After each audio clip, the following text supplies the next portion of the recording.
तर सध्या स्थानिक निवडणुकांची रणधुमाळी सुरू आहे। कुठे काय घडतंय पाहूया टॉप 9 बातम्यांमधून। कोल्हापुरातली कागल आणि मुरगुड नगर परिषद निवडणूक मंडलिक आणि खाडगे गट हे एकत्र लढणार, तर 2 दिवसात हा निर्णय होणार। मंत्री मुश्रीफांविरोधात शिंदे गटाचे माजी खासदार संजय मंडलिक आणि मुश्रीफांचे कट्टर विरोधक समरजित घाटगे एकत्र।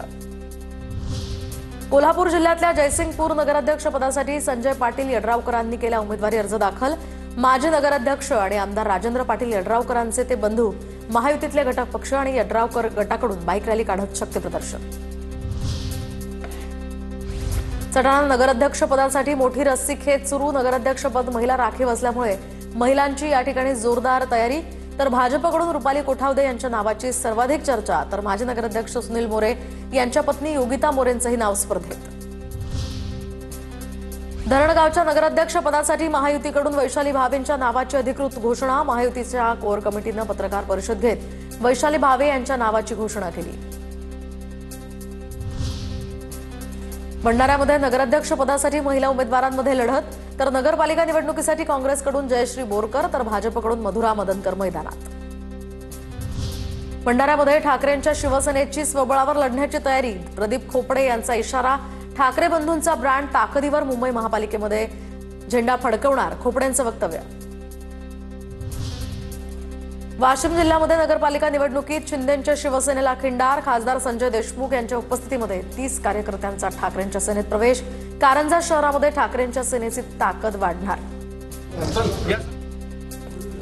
गोंदियामध्ये कालपासून उमेदवारी अर्ज दाखल करण्याच्या प्रक्रियेला वेग। नगर परिषद आणि नगरपंचायत निवडणुकीसाठी शुक्रवारी 4ही क्षेत्रांमध्ये एकूण 48 उमेदवारांनी अर्ज दाखल केलेत, तर गोंदिया नगर परिषदेत सर्वाधिक 39 अर्ज दाखल।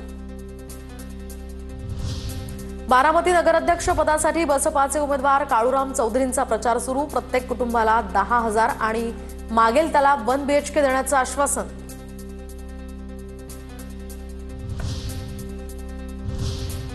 तर निवडणुकांच्या पार्श्वभूमीवर अनेक उमेदवारांनी आपल्या स्थानिकसाठी अर्ज दाखल केलेले आहेत। कुणी दाखल केलेत उमेदवारी अर्ज पाहूयात। आगामी निवडणुकांसाठी इच्छुक उमेदवारांना अर्ज दाखल करण्यासाठी ऑफलाईनसह आता ऑनलाईन सवलत। दरम्यान रविवारी सुद्धा उमेदवारांचे अर्ज स्वीकारले जाणार। राज्य निवडणूक आयोगाकडून सूचना जारी। रत्नागिरीमध्ये नगरपालिका आणि नगरपंचायत निवडणुकीत उमेदवारांना दिलासा, तर रविवारी सुद्धा उमेदवारांचे अर्ज स्वीकारले जाणार। ऑनलाईन संगणक प्रणालीच्या तांत्रिक अडचणी लक्षात घेता आयोगाचा हा मोठा निर्णय। चिपळूण नगर परिषद निवडणुकीसाठी ठाकरे सेनेकडून आता आमदार भास्कर जाधवांच्या कन्या कांचन शिंदेंचा अर्ज दाखल। निवडणूक चुरशीची होणार असल्याचाही अंदाज। हिंगोलीतल्या कळमनुरी नगर परिषदेसाठी आमदार संतोष बांगरांच्या उपस्थितीमध्ये 20 उमेदवारांचे अर्ज दाखल। नगराध्यक्षासाठीच्या उमेदवार अश्लेषा चौधरींसह 20 उमेदवारांचं जोरदार शक्तीप्रदर्शन करत अर्ज दाखल।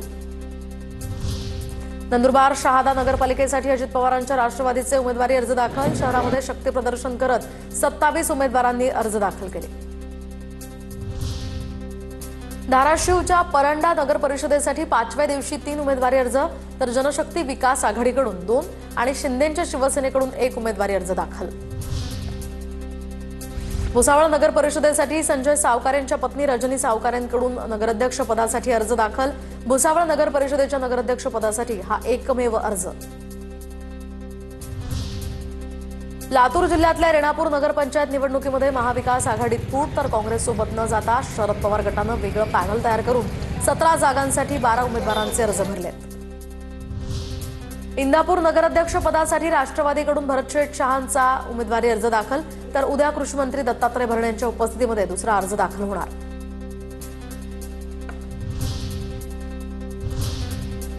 आता बघूया टॉप 9 मोठ्या बातम्या। लाल किल्ला मेट्रो स्टेशन जवळ स्फोट करणाऱ्या डॉक्टर उमरचा नवा फोटो समोर। डॉक्टर पेशातला हा नवा फोटो त्याचा समोर। एमसीएच्या नवनिर्वाचित सदस्यांकडून राज ठाकरेंची भेट। क्रिकेटसाठी शक्य ती मदत करणार। एमसीएच्या नवनिर्वाचित सदस्यांना राज ठाकरेंचा शब्द। तब्बल 20 वर्षांनंतर मिलिंद नार्वेकर आणि राज ठाकरेंमध्ये भेट। पूरग्रस्त शेतकऱ्यांसाठी फडणवीस सरकारचा महत्त्वाचा निर्णय। खरडलेल्या शेतजमिनींसाठी मोफत माती, गाळ, मुरुम मिळणार।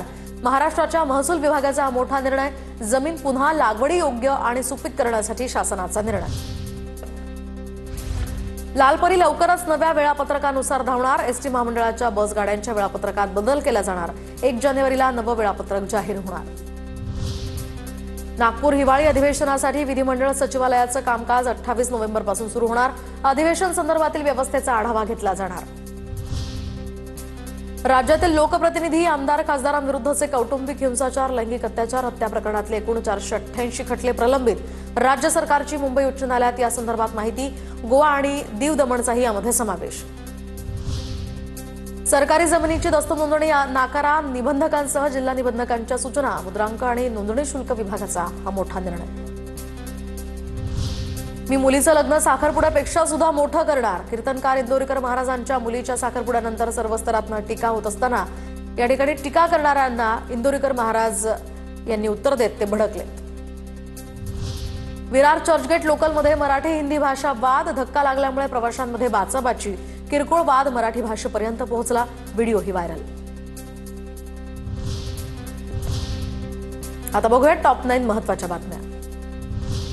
नागपूरमध्ये देवेंद्र फडणवीसांच्या हस्ते एक्सिओ लॉजिस्टिक पार्कचं भूमिपूजन. तर आता 10 ते 15 तासात देशातल्या विविध भागामध्ये पोहोचता येणार. नागपूरला लॉजिस्टिक हब बनवण्याचं आमचं स्वप्न. फडणवीसांचं यावेळी वक्तव्य. यवतमाळ जिल्हा परिषदेचे 21 कर्मचारी निलंबित. दिव्यांग ओळखपत्र सादर न केल्यामुळे त्यांचं निलंबन. जिल्हा परिषद मुख्य कार्यकारी अधिकाऱ्यांची कारवाई. अनिल अंबानींना पुन्हा ईडीचं समन्स. 17 नोव्हेंबरला पुन्हा चौकशीसाठी हजर राहण्याचे दिले संकेत. कल्याण डोंबिवली महानगरपालिकेकडून सुपरफास्ट केडी स्विफ्ट प्रणाली सुरू. तर बांधकाम परवानग्या 100% ऑनलाईन मिळणार. शहरात विकासाला नवी चालना मिळणार. सोलापुरातल्या टेंभुर्णीमध्ये हॉटेल 77